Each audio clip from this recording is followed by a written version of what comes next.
Si vous avez l'habitude de vous entraîner avec un plan lors de vos entraînements, vous avez dû remarquer qu'il est parfois compliqué de s'entraîner avec le même matériel d'une salle à une autre lorsque vous partez en vacances. Les machines pour travailler un muscle ne sont pas les mêmes, vous ne mettez pas la même charge, vous n'avez donc aucun repère. C'est souvent le cas pour les presses à cuisses, la charge va varier si la presse est inclinée ou droite en fonction de la grandeur du plateau et de la résistance à vide.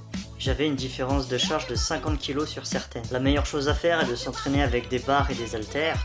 La plupart des salles de sport en sont équipées et grâce à cela vous pouvez avoir vos repères. N'oubliez pas d'emmener dans votre sac de voyage des disques de poids de 0,25 kg et de 1,25 afin de pouvoir mettre la charge que vous désirez.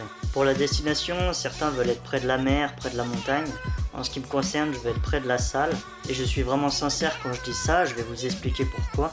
Les petits progrès ne sont déjà pas faciles à avoir, donc je préfère mettre toutes les chances de mon côté. Et honnêtement, une séance c'est 1h30 de votre journée, alors vous avez largement le temps pour admirer le paysage ou visiter les lieux. C'est vrai que ça fait du bien de casser la routine dans d'autres domaines de la vie, mais pour celle de l'entraînement, j'apprécie de la garder quand je suis loin de chez moi. Puis si vous réservez dans un hôtel, vous en trouverez toujours un équipé d'une salle de sport, c'est quand même très pratique. Vous aurez toujours quelqu'un de votre entourage qui vous dira que ce n'est pas grave si vous loupez un entraînement, qu'il faut profiter de la vie. Ce à quoi je répondrai que s'entraîner ou faire des vidéos sur cette chaîne est un moment où je profite. Bien sûr, si vous faites de la musculation sans avoir de plan comme je l'explique dans cette vidéo, vous n'allez pas vous sentir concerné. Quand je ne faisais pas mes séances pendant 2 semaines, j'ai remarqué qu'il me fallait environ 1 mois afin de relancer ma progression sans trop de difficultés. D'où l'importance d'utiliser un cahier d'entraînement.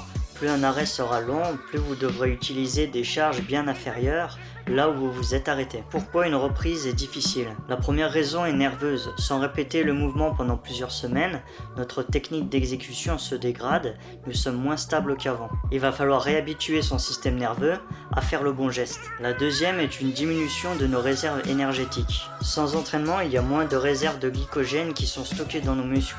Vous avez moins d'énergie, les charges vous semblent plus lourdes et vous n'arrivez pas à faire autant de répétitions qu'avant. À l'approche des fêtes, on a tendance à prendre des vacances pour le sport en se disant que le recommencera en début d'année avec de bonnes résolutions.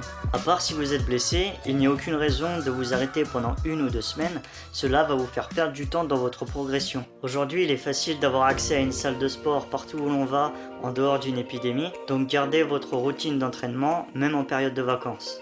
N'oubliez pas de vous abonner, de mettre un pouce bleu sur cette vidéo. En attendant, je vous donne rendez-vous dimanche prochain à 18 h. Salut!